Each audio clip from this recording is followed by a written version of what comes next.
ما شاء الله لا حول ولا قوة إلا بالله العلي العظيم.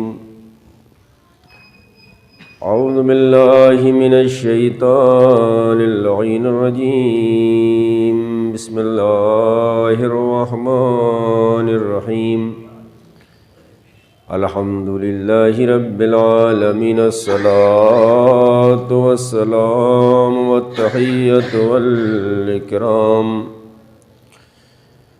على النبي المكي المدني القرشي الهاشمي أبتحي المحمود الأحمد والمصطفى الأمجد مولانا مولى الثقلين جد الحسن والحسين أبي القاسم محمد. اللهم صل على محمد وآل محمد وعلى أهل بيته الطيبين الطاهرين المعصومين المظلومين ولعنة الدائمة على أعدائهم أجمعين من الآن إلى قيام يوم الدين. أما بعد فقد قال الله تبارك وتعالى في قرآنه المجيد وهو أصدق الصادقين وقوله الحق. بسم الله الرحمن الرحيم. إنما يريد الله ليذهب عنكم الرجس أهل البيت ويطهركم تطهيرا.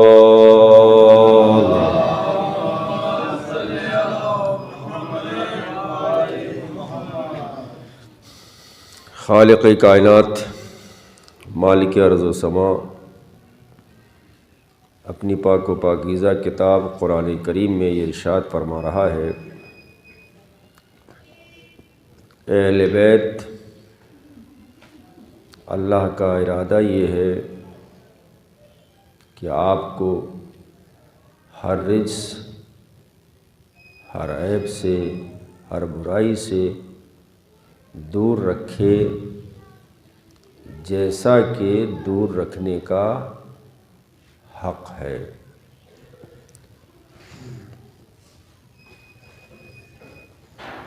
یہ مجالس جو شہادت بی بی فاطمۃ الزہرا سلام اللہ علیہا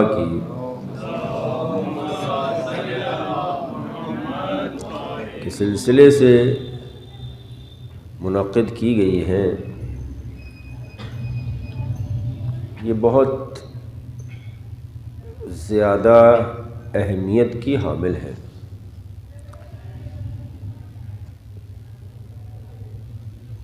اس لیے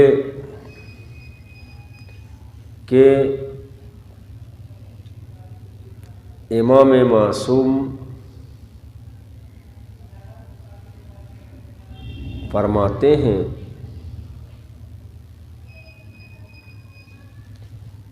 کہ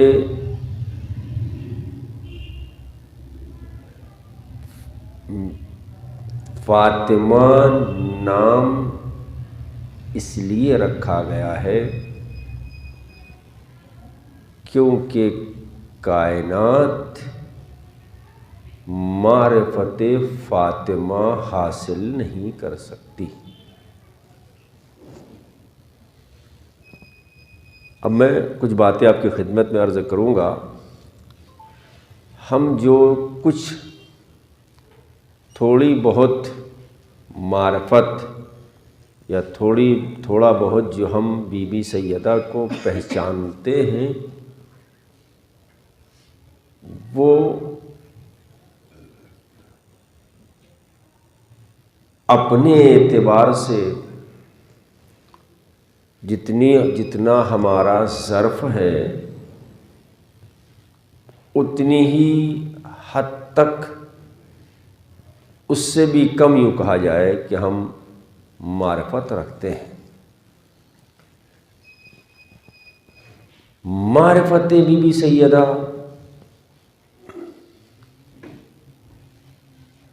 کو حاصل کرنے کے لیے معصوم ذہن چاہیے، معصوم فکریں چاہیے۔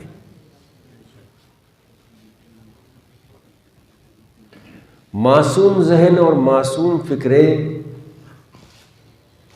میں ابتدائی مجلس میں ایک بات کہہ دوں، اس لیے ضروری ہے چونکہ روایت یہ کہتی ہے کہ جب رسول اکرم حضرت محمد مصطفیٰ صلی اللہ علیہ وآلہ وسلم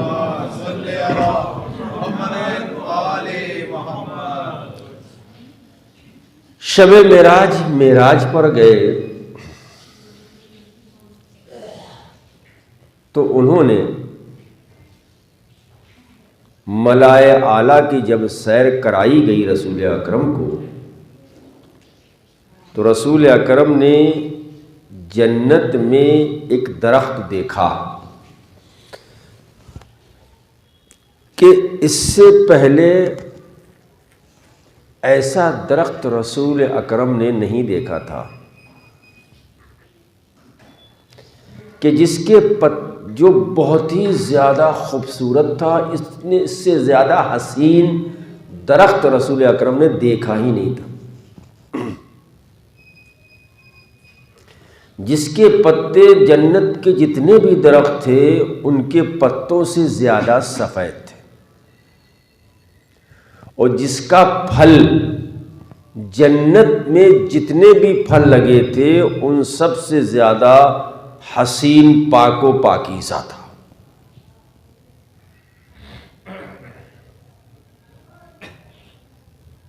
میں اس لیے کہہ رہا ہوں کہ سیدہ کی معرفت حاصل کرنے کے لیے معصوم ذہن، معصوم فکریں چاہیے۔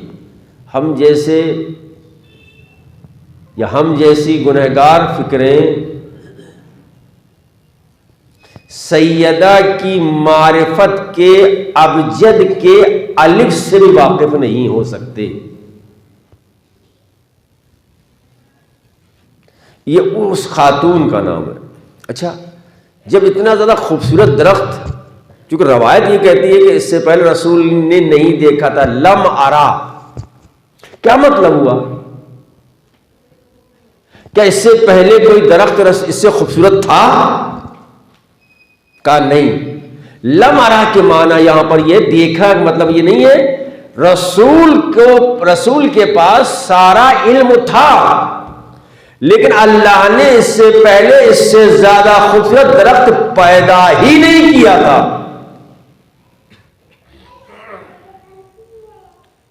اب رسول اکرم فرماتے ہیں کہ اس درخت سے پھل توڑا گیا، مجھے کھلایا گیا۔ وہ درخت جانتے کون سا تھا؟ یہ درخت طوبہ تھا، جس کے لیے ملتا ہے اصلھا ثابت و فرعھا فی السماء، اس کی جڑیں زمین میں ہیں، اس کی شاخیں آسمان میں ہیں۔ اب روایت یہ کہتی ہے کہ درخت طوبہ کا بیج اللہ نے اپنے ہاتھوں سے لگایا ہے۔ اس درخت کا پھل رسول اکرم نے کھایا تو فاطمہ بدیت ہو گئی رسول کی طرف۔ توجہ رکھیے گا، میں یہاں سے بھی عرض کرنا چاہتا ہوں، درخت کس نے لگایا؟ اللہ نے۔ اپنے ہاتھوں سے لگایا اللہ نے، تو اللہ نے اپنے یہ ابھی جسم کی بات چل رہی ہے، کیونکہ جب پھل کھایا ودیت ہوئی فاطمہ، منتقل ہوئی خدیجہ کی طرف، یہ ساری چیزیں ہیں نا تفسیر، منتقل ہوئی خدیجہ کی طرف، یعنی یہ جسم سیدہ منتقل ہو رہا ہے۔ بہت توجہ رکھیے گا، جب جسم سیدہ جس درخت کا پھل رسول اکرم نے کھایا، جسم سیدہ منتقل ہو رہا ہے، اب آئیے قرآن کی طرف. قرآن کیا کہتا ہے؟ آواز دیتا ہے خالق کائنات اپنے فرشتوں سے مخاطب ہو کے، میں مٹی سے ایک بشر بنانے والا ہوں، جب میں مٹی سے بشر بنا لوں اور اس میں روح پھونک دوں تو تم سب کے سب کیا سجدے میں گر جانا. اللہ نے آدم کا پتلا بنایا، اس میں اللہ نے اپنی روح پھونکی. کس کی روح؟ اگر اللہ مٹی سے ایک پتلا بنائے اور اس میں اپنی روح پھونک دے تو وہ لائق سجدہ ہو جاتی ہے. تو جو درخت اللہ اپنے ہاتھوں سے لگائے اس کا پھل اگر محمد کھائے، وجود فاطمہ آ جائے تو وہ کتنی قابل احترام ہوگی. ایک سلام بھیجے محمد آل محمد.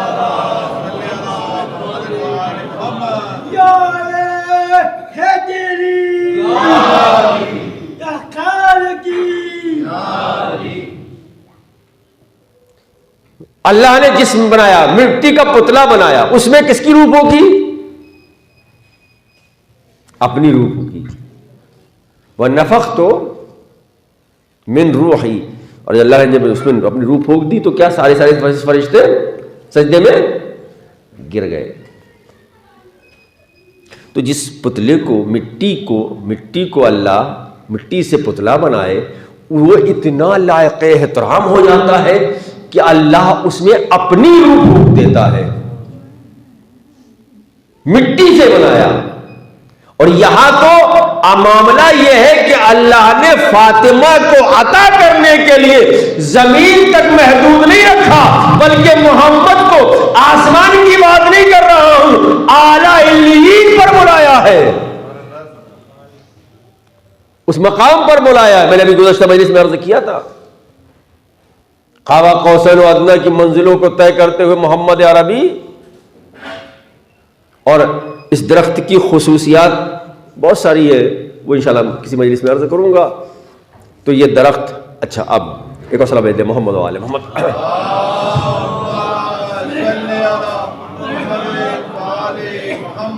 تو اب بتائیے ہم اور آپ جیسے اس بات کو سمجھ سکتے ہیں، درک کر سکتے ہیں؟ وہ پھل اللہ نے اس درخت کو اپنے ہاتھوں سے لگایا، اس کی جڑیں کہاں ہیں، اس کی شاخیں کہاں ہیں؟ اب ظاہر سی بات ہے اس کے لیے تو معصوم ذہن چاہیے، معصوم فکریں چاہیے، معصوم تصور چاہیے، معصوم تخیلات چاہیے. ورنہ عظمت سیدہ اتنا سب کچھ لکھنے کے بعد علماء یہی لکھ رہے ہیں کہ ابھی ہم نے سیدہ کی معرفت کی ابجد کے الف کو نہیں سمجھا ہے. اتنے گہرے مطالب لکھنے کے بعد، اس انداز سے گفتگو کرنے کے بعد کیا کہا جا رہا ہے؟ ابھی ہم نے ابجد بچے سب میں سمجھتا ہوں، جانتا ہوں، الفابیٹ میں جو ہوتا نا ابجد ہوز ہوتی ہے، جو وہاں سے جو چلتا ہے نا پورا سلسلہ، ابجد ہوز ہوتی، یعنی شروعات میں جو سب سے پہلا لفظ الف ہے نا، اب یہ الف معرفت کی الف کو نہیں سمجھے ہیں، معرفت میں ابجد پہلے حرف کو نہیں سمجھے تو سیدہ کو کون سمجھے گا؟ اور یہ باتیں آیت اللہ وحید خراسانی نے تحریر فرمائی ہیں، معمولی شخصیت نہیں ہے. فرماتے ہیں، ایک صلاح دیتے ہیں محمد و آل محمد.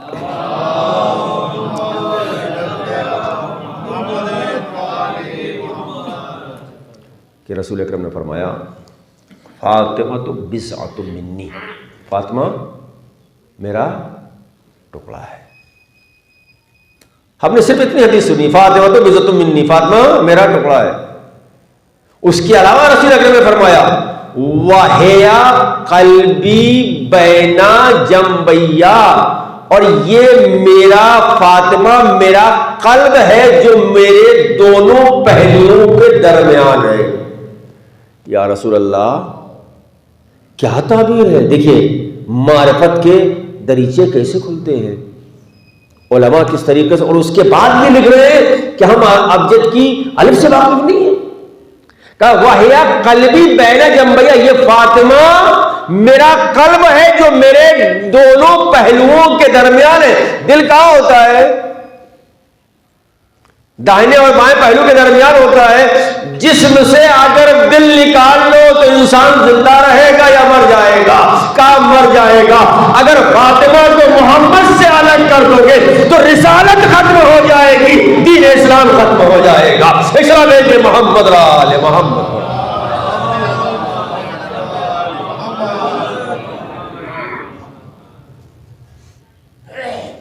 یہ ہے عظمت جناب. انشاءاللہ گفتگو اور آنے والی مجالس میں آپ سے کریں گے ہم.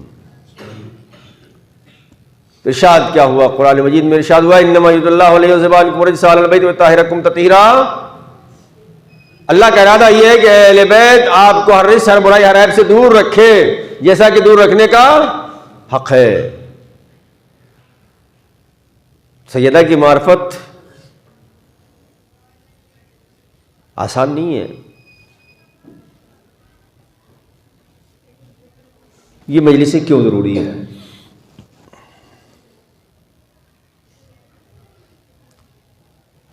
یہ ایام عزائے فاطمیہ میں مجالس کا سلسلہ کیوں ضروری ہے؟ ذکر سیدہ کیوں ضروری ہے؟ فضائل و مصائب جناب سیدہ کیوں ضروری ہیں؟ آیات اعظام علماء کرام کہتے ہیں لازم ہے تم پر، ضروری ہے تم پر، تم اپنی نسلوں کو، اپنے بچوں کو بی بی سیدہ پر ظلم کرنے والے ظالموں کے نام بتا کے جاؤ کہ انہوں نے ظلم، کس نے ظلم کیا ہے، کون قاتل ہے. یہ ضروری ہے، لازم ہے، تاکید کی جا رہی ہے.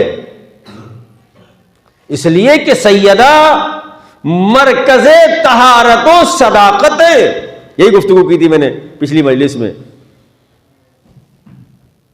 وقت نکالیے، ٹائم نکالیے، لوگوں کو مدعو کیجئے، آئیں، تشریف لائیں. ذاکر کو سننے نہ آئیں، ذکر کو سننے آئیں.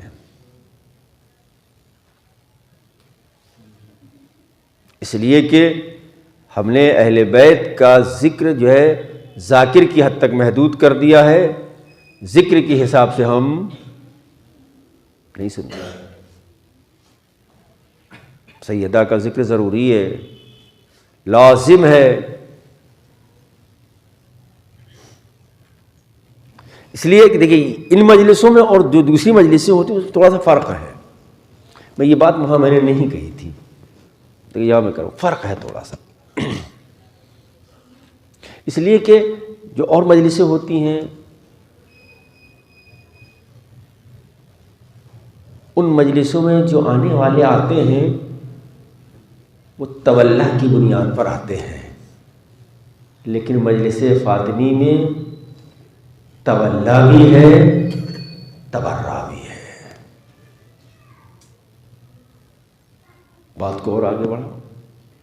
تولا یعنی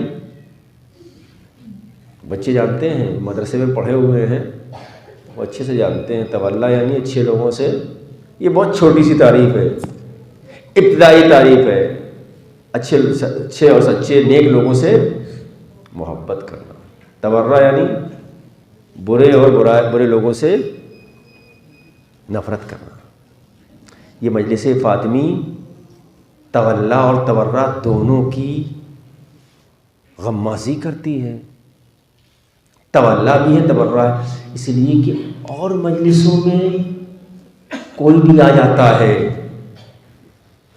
منع نہیں ہے، اس میں بھی پابندی نہیں ہے، اس میں پابندی کوئی نہیں ہے. ذکر سیدہ ہے، سب کو سننا چاہیے. سید رسول کی بیٹی کا ذکر ہے، کائنات کے سب سے افضل ترین خاتون کا ذکر ہے، سب کو سننا چاہیے، سب کو آنا چاہیے. لیکن اس میں ہر کوئی آ نہیں سکتا. سبب کیا ہے، وجہ کیا ہے؟ اس لیے کہ جب مجلس حسین میں کوئی انسان آتا ہے تو آ کے بیٹھتا ہے، کوئی بھی مذہب سے تعلق رکھنے والا ہو، ملت سے تعلق رکھنے والا ہو، آتا ہے اور آنے کے بعد مجلس سنتا ہے. جب وہ حسین ابن علی پر جب ظلم ہوئے ہیں ان ظالموں کے نام سنتا ہے، ظلموں کی کیفیت دیکھتا ہے تو کہتا ہے ہم بیزار ہیں، ہم شبر والے نہیں ہیں، ہم پسر سعد والے نہیں ہیں، ہم ارمولا والے نہیں ہیں، ہم ان پر لعنت کرتے ہیں، مگر امتیازی فرق یہ ہے مجلس حسین میں، مجلس فاطمی میں، کہ وہاں آنے والا بیزاری کا اظہار کرتا ہے کہ ہم شملے والے نہیں ہیں، ہم عمر صاحب والے نہیں ہیں، ہم حرملہ والے نہیں ہیں، لیکن جب مجلس فاطمی میں آئے گا تو ظاہر سی بات اس کو سوچنا پڑے گا کہ جس طریقے سے حسین کے قاتلوں سے بیزاری کا اظہار ضروری ہے، اسی طریقے سے سیدہ کے قاتلوں پر بھی لعنت ضروری ہے۔ اس لیے یہ امتیازی اور بنیادی فرق ہے، ہر کوئی نہیں آتا، اس لیے کہ اب ظاہر سی بات ہے کون کون قاتلوں میں ہے، کن کن کا نام ہے، کس کس کا نام ہے قاتلوں میں۔ اب یہ تو کہہ نہیں سکتے کہ ہم ان سے بیزار ہیں۔ دیکھیں میں اسی لیے کہا مجلس فاطمی تولا بھی ہے، تبرہ بھی ہے، اس لیے کم سے کم سیدہ کی محبت کے جو دم بھرنے والے ہیں وہ ضرور ہیں۔ ذکر سیدہ سنیں، بی بی سیدہ کی جو فضیلتوں میں یوں کہا جائے فضیلت کے ابجد کے الف کو بھی ہم بیان نہیں کر سکتے، لیکن جو بھی بیان کر سکتے ہیں اتنا کم از کم ذکر سنیں۔ سیدہ کس خاتون کا نام ہے، کس مقام پر ہیں آپ، کس منزلت پر ہیں، کیا فضیلت ہے آپ کی، کیا مرتبہ ہے آپ کا، کیا مقام ہے آپ کا، کیا رتبہ ہے آپ کا، کہ جس کے لیے خود خالق کائنات کہہ رہا ہے ہم فاطمہ و ابوہا و بالہا و بنوہا، یہ فاطمہ ہیں، ان کے بابا ہیں، ان کے شوہر ہیں، ان کے بچے ہیں۔ اے میرے معبود، تیرا حبیب موجود ہے، تیرا وصولی موجود ہے، ان کے ذریعے سے تعارف کرا دے۔ کہ یہی تو میں بتانا چاہ رہا ہوں کہ یہ مرکزی حیثیت جو شخصیت رکھتی ہے وہ شخصیت کوئی اور نہیں ہے، وہ سید النساء العالمین کی ذات ہے۔ ایک صلوات محمد را علیہ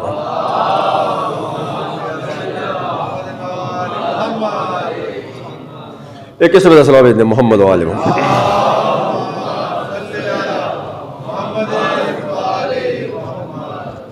توجہ کیا۔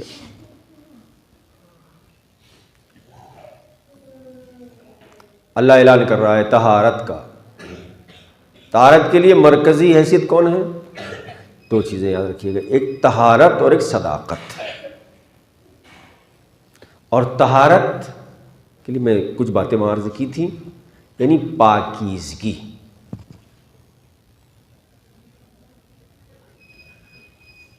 پاکیزگی،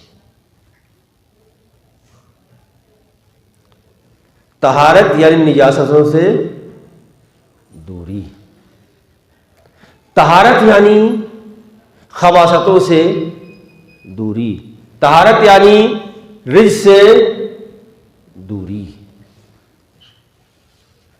اور اللہ نے صداقت میں بھی مرکز سیدہ کو بنایا ہے اور طہارت میں بھی مرکز سیدہ کو بنایا ہے۔ طہارت میں جہاں مرکز بنایا ہے اسے حدیث کسا کہتے ہیں، صداقت میں جہاں مرکز بنایا ہے اسے مباہلہ کہتے ہیں۔ ایک صلاۃ دے محمد را علی محمد، اسے مباہلہ کہتے ہیں۔ اچھا، میں نے آپ کی اب خدمت میں عرض کیا تھا کہ ہم اور آپ شعوری اور لا شعوری دونوں طور سے نجس ہو سکتے ہیں، لیکن اہل بیت نہ شعوری طور پر، چونکہ اللہ نے اعلان کیا کہ ہم دور رکھیں گے، کریں کی بات نہیں ہے، دور رکھیں۔ یہ اعلان پروردگار ہے، یہ ارادہ پروردگار ہے کہ اہل بیت سے نجاستوں کو دور رکھے، رجس کو دور رکھے۔ اب آپ دیکھتے ہیں بہت سارے لوگ ہوتے ہیں، بہت سارے جوان ہوتے ہیں، کبھی کبھی آنے کے بعد کہتے ہیں مولانا صاحب یہ ہمارا دوست ہے، یہ ہم سے بہت محبت کرتا ہے، ہم اس سے بہت محبت کرتے ہیں، یہ اہل بیت کا چاہنے والا ہے، مجلسوں میں بھی آتا ہے، تبرک بھی کھاتا ہے، فلاں کام بھی کرتا ہے، فلاں کام بھی کرتا ہے، مگر آتا ہے گھر نہیں ہے۔ کیا ہے؟ آتا ہے در نہیں کا، کیوں نہیں معلوم؟ تو معلوم تو ہے مگر تم متوجہ نہیں ہو۔ قرآن نے پہلے ہی اعلان کر دیا کہ اللہ رجس کو اہل بیت کے قریب آنے ہی نہیں دے گا. ایک سلام ہے محمد آل محمد. پریشان ہونے کی بات ہی نہیں ہے، 2 4 کی بات ہے. جو رجس سے ہوگا وہ اہل بیت کے قریب نہیں آئے گا. جو پاکیزگی پسند ہوں گے، جو پاکیزہ ہوں گے، وہی اہل بیت کے قریب ہوں گے، وہی اہل بیت کے قریب آئیں گے. اچھا ٹھیک ہے، اللہ نے یہ جو آیت نازل کی ہے نا، یہ قرآن کا جو فقرہ ہے انما یرید اللہ لیذھب الرجس البیت ویطہرکم تطہیرا، یہ اللہ نے ایک کور ہے جو اہل بیت پر لگا دیا ہے. میں ایک چھوٹی سی مثال جواب بچوں کے لیے عرض کرنا چاہتا ہوں. یہ کور ہے. آج کل ظاہر سے میڈیکل سائنس بہت ترقی کر گئی ہے. ہم چھوٹے چھوٹے تھے، جب کبھی کوئی بیماری، بخار یا سب ساری چیزیں ہوتی تھیں تو والد صاحب کے ساتھ کبھی ڈاکٹر کے یہاں گئے. وہ جو چھوٹے بچے شاید انہوں نے نہیں دیکھا ہوگا، لیکن جوان ہیں وہ شاید کسی حد تک انہوں نے دیکھا ہوگا. یہ بھی 5-6 سال 10-12 سال سے ترقی، سائنس نے بہت زیادہ ترقی کی تو نئی نئی چیزیں ایجاد ہوئی. پہلے کیا ہوتا تھا کہ جب ڈاکٹر کے یہاں جاتے تھے تو ڈاکٹر جہاں بیٹھتا تھا جس مطب میں، وہ قریب میں ایک، اگر لائٹ کا انتظام ہے تو ہیٹر پر ایک پتیلی چڑھی ہوتی تھی، ایک برتن چڑھا ہوا ہوتا تھا، اس میں کچھ سوئیاں پڑی رہتی تھیں. کیا لوہے کی سوئیاں اس میں پڑی رہتی تھیں. ایک دن ان سے ڈاکٹر صاحب سے پوچھ لیا، ڈاکٹر صاحب یہ سوئیاں پک رہی ہیں کیا؟ کہا یہ سوئیاں پک نہیں رہی ہیں. پھر کہا یہ اس لیے اس میں پانی میں گرم ہو رہی ہیں تاکہ کوئی جراثیم، بھئی یہ سوئی ابھی تم کو لگائیں گے، کسی اور کو لگائیں گے تو کہیں ایسا نہ ہو کہ اس کے جراثیم سوئی میں آئے اور سوئی کے ذریعے سے تم تک منتقل ہو جائے. تو اس لیے اس کو جراثیم کو ختم کرنے کے لیے پانی میں، گرم پانی میں ڈالی جا رہی، پکائی جا رہی ہے. اب سائنس نے ترقی کی، آسان ہو گیا ہمارے لیے. آسان کیا ہو گیا؟ اب ایک سوئی سے کئی پیشنٹ کو انجیکشن نہیں لگایا جاتا ہے، بلکہ اب تو یہ ہو گیا ہے کئی سوئیوں سے ایک پیشنٹ کو انجیکشن لگایا جاتا ہے. اگر کئی انجیکشن لگنا ہے، ایک کو نکالا پھینک دیا، دوسرے کو لیا. لیکن یہ جو انجیکشن ہے اس میں آپ نے دیکھا ہوگا اب وہ سوئیاں پکنا تو بند ہو گئی کیونکہ وہ گلی نہیں پائیں آج تک، تو وہ تو بند ہو گئی. اب سائنس نے کیا کیا کہ اس کے اوپر ایک کور چڑھا دیا. بھائی آپ انجیکشن لینے کے لیے جائیں تو وہ کور میں پیک ہوتی ہے. تو میں نے کہا بھائی یہ کور میں کیوں ہے؟ کہ کور میں اس لیے ہے تاکہ باہر کے جراثیم اس میں آنے نہ پائے. بہت توجہ رکھیے گا، باہر کے جراثیم اس میں آنے نہ پائے. یہ میڈیکیٹڈ جو کور اس کے اوپر چڑھا ہے یہ جراثیم سے محفوظ رکھنے کے لیے چڑھا ہے. اللہ نے کہا کہ میں نے اہل بیت پر انما یرید اللہ لیذھب عنکم الرجس کا کور چڑھا دیا. اب جو بھی نجس ہوگا اہل بیت کے قریب آ ہی نہیں سکتا ہے. ایک سلام ہے محمد آل محمد پر.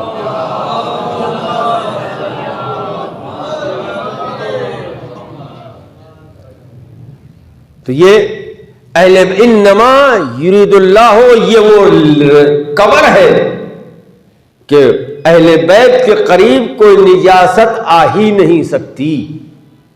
اور یہ نجاست کے قریب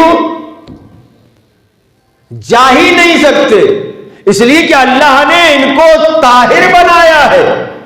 اللہ نے ان کو ایسا پاک و پاکیزہ بنایا ہے کہ خود بھی پاک ہے اور جو ان سے متمسک ہوتا ہے وہ بھی پاک و پاکیزہ ہو جاتا ہے. ایک سلام ہے محمد آل محمد پر.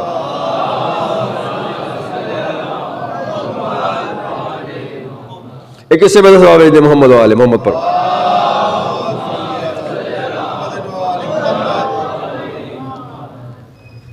تو یہ اہل بیت علیہ السلام کی طہارت ہے اور مرکز طہارت بی بی سیدہ کی ذات ہے۔ قرآن نے ارشاد فرمایا مرج البحرین یلتقیان، دو سمندر مل گئے۔ ایک سمندر کو بحر عصمت کہتے ہیں، عصمت و طہارت کہتے ہیں۔ وہ بحر عصمت و طہارت یعنی وہ سمندر جو طہارت کا سمندر ہے، اس سمندر کا نام فاطمہ ہے۔ دوسرا سمندر بحر ولایت ہے جس سمندر کا نام علی ہے۔ جب یہ دو سمندر ملے تو یخرج منہما اللؤلؤ والمرجان، اس سے لؤلؤ مرجان نکلے ہیں۔ لؤلؤ حسن ہے، مرجان حسین ہے۔ ایک صلاۃ بھیجے محمد را آل محمد۔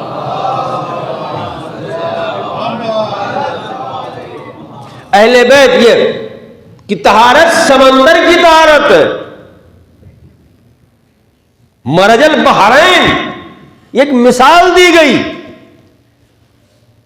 تاکہ ہمارے سمجھ میں آ سکے، آپ کے سمجھ میں آ سکے، کیونکہ پاک کرنے کے لیے کپڑا اگر نجس ہو جائے تو قلیل پانی سے پاک کرنے کی صورت الگ ہے، کثیر پانی سے پاک کرنے کی صورت الگ ہے، لیکن سمندر سے پاک کرنے کی صورت الگ ہے۔ کپڑا نجس ہو گیا، ایک لوٹے میں پانی پر خون لگ گیا، لوٹے میں پانی تھا، ہم نے کہا اس کو پاک کرنا ہے، کیا کریں گے؟ قلیل پانی ہے نا، پہلے خون کو صاف کیجئے، پھر پانی ڈالیے، نچوڑیے، پھر ڈالیے، پھر نچوڑیے، پھر ڈالیے، ہے نا؟ لیکن اگر ایک کر سے زیادہ ہو، کثیر پانی ہو، کیا کریں گے؟ اس سے جو ہے وہ جو خون کو صاف کیجیے، پھر اس کے بعد پانی کے نیچے لگائیے، نکالیے، نچوڑیے، نچوڑنا پڑے گا۔ لیکن اگر یہی کپڑا آپ نجس کپڑا لے کے سمندر میں چلے جائیں، نیاحت کو دور کر دیجئے اور اس کے بعد سمندر میں یوں ڈال دیجئے، نکال لیجئے، نچوڑنے کی ضرورت نہیں ہے۔ کیوں؟ اس لیے کہ وہ سمندر ہے، وہاں نچوڑنے کی ضرورت نہیں ہے، وہاں نچوڑنے کی ضرورت نہیں ہے۔ اہل بیت کی طہارت سمندر والی طہارت ہے۔ اہل بیت سے اور اہل بیت کی طہارتوں سے جو انسان متمسک ہو گیا وہ پاک ہوتا چلا جاتا ہے، پاک ہوتا چلا جاتا ہے، اور ایسا پاک ہوتا ہے، ایسا پاک ہوتا ہے کہ رسول آواز دیتے ہیں سلمان منا اہل بیت، سلمان ہم اہل بیت میں سے ہیں۔ جتنا زیادہ اہل بیت سے تمسک۔ لیکن اگر ایک کوئی شخص ہے، کسی کو یہ بھوت سوار ہو جائے کہ ان سمندر میں ہم اتر کے پاک ہوں گے، پھر کیا ہوگا؟ اتر گیا، وہ سمندر کے اندر اتر گیا، جب تک پانی کم ہوگا خیر ہوگی، لیکن اگر سمندر میں گہرے میں چلا گیا تو کیا ہوگا؟ غرق ہو جائے گا، ڈوب جائے گا۔ اہل بیت عصمت و طہارت کے سمندر میں اتنا ہی اترو جتنا تمہارا ضرب ہو، زیادہ اترو گے تو غرق ہو جاؤ گے، کوئی نصیری بن جائے گا، کوئی غالی بن جائے گا، کوئی مقصر بن جائے گا۔ ایک سلام بھیجے محمد را آل محمد پر۔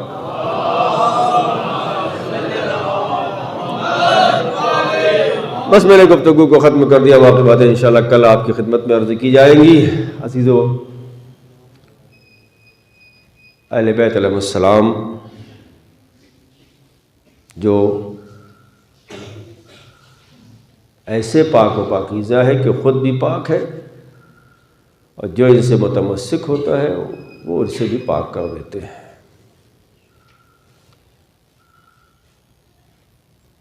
مجلس فاطمۃ الزہرا ہے۔ جہاں آپ علماء سے ذاکرین سے خطبہ سے سنا کرتے تھے کہ جب بھی مجلس حسین ہوتی ہے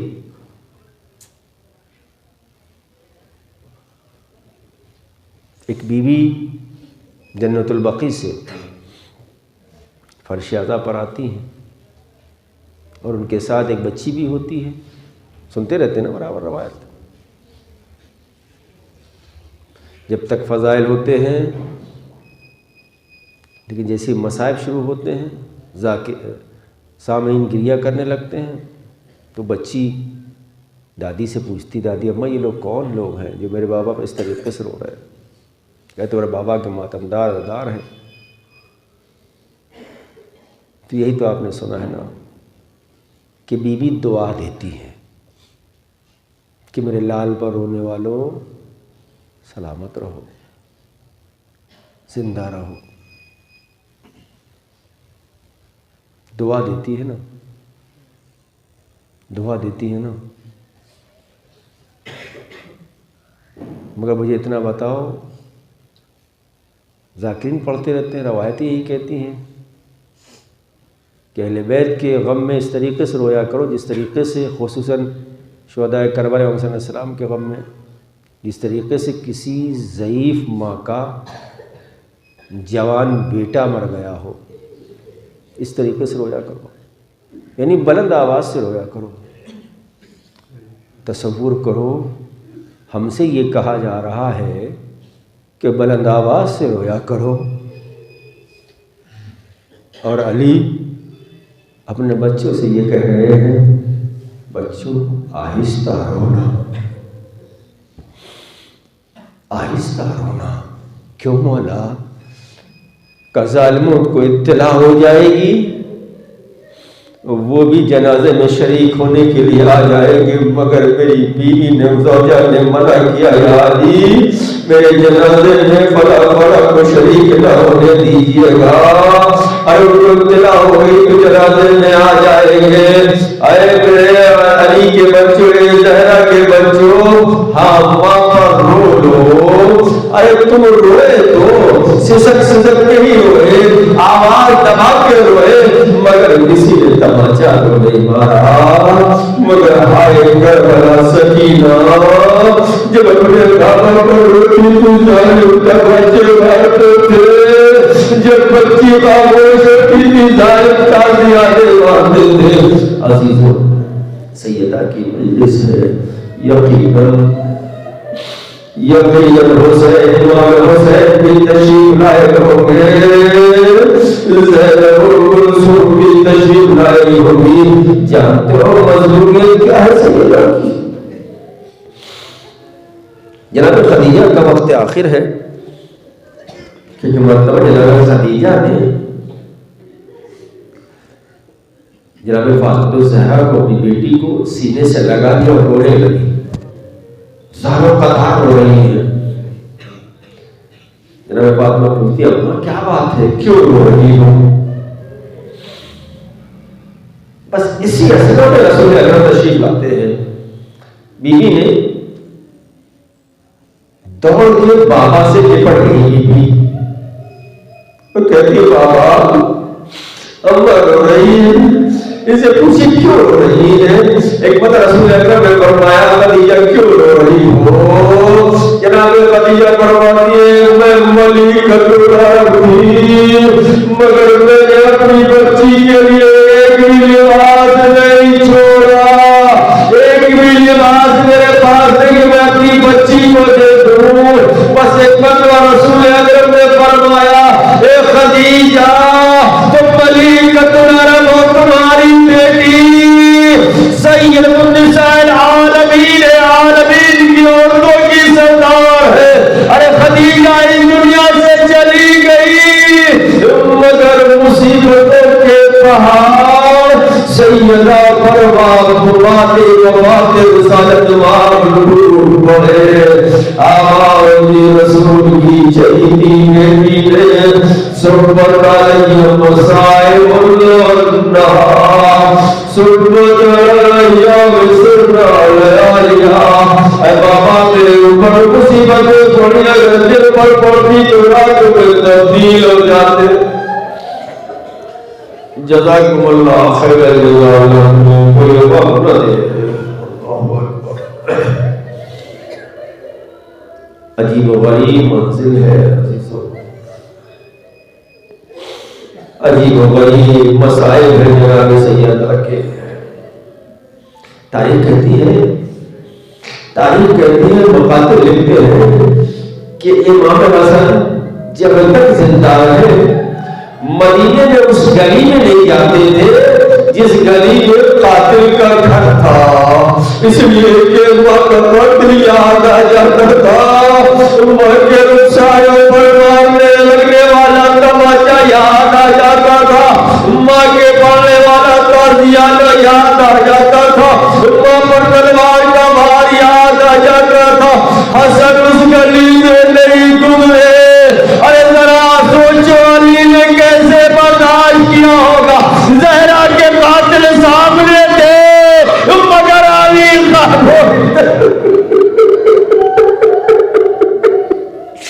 آخری جملہ ہے میں جس کا میں نسبت کر رہا ہوں عزیزوں. کسی نے چوتھے امام سے پوچھا مولا یہ بتائیے کیا آپ کی مصیبتیں زیادہ بڑی ہیں یا آپ کے دادا کی مصیبتیں زیادہ بڑی ہیں؟ بس ایک بات امام زرناتی علیہ السلام فرماتے تم بتاؤ کس کی مصیبتیں زیادہ بڑی ہیں؟ وہ شخص کہتا ہے مولا آپ کے بابا کی مصیبتیں زیادہ بڑی ہیں. کہا کیوں؟ آپ کے بابا نے جوان بیٹے کے سینے سے بچی کی ہڈی نکالی ہے مولا. کہا آپ کے بابا نے علی اصغر کو اپنے ہاتھوں پر اٹھا کے علی اصغر کے گلے میں تیر لگا تھا مولا. آپ کے بابا نے دیکھا ہے، آپ کے بابا نے بھتیجے کے جسم کو پامال ہوتے دیکھا ہے مولا. ارے آپ کے بابا نے اپنے جوان بھائی کے شانوں کو اٹھا کے لائے ہیں. آپ کے بابا ایک مغرب کو بیان کر چکا تو امام فرماتے تھے انصاف نہیں کیا.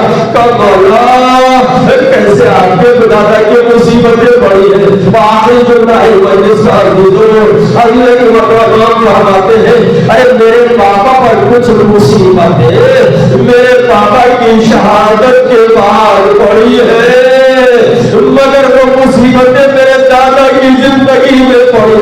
کا مولا وہ مصیبت کون سی تھی؟ ارے کام میرے بابا جب اس دنیا سے چلے گئے تب خیام میں آگ لگائی گئی مگر میرا دادا ارے زندہ تھا.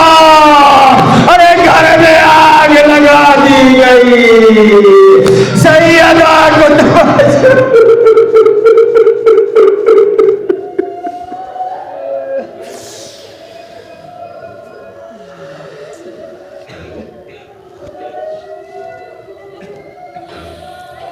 ألا لعنة الله على القوم الظالمين سيعلم الذين ظلموا أي منقلب ينقلبون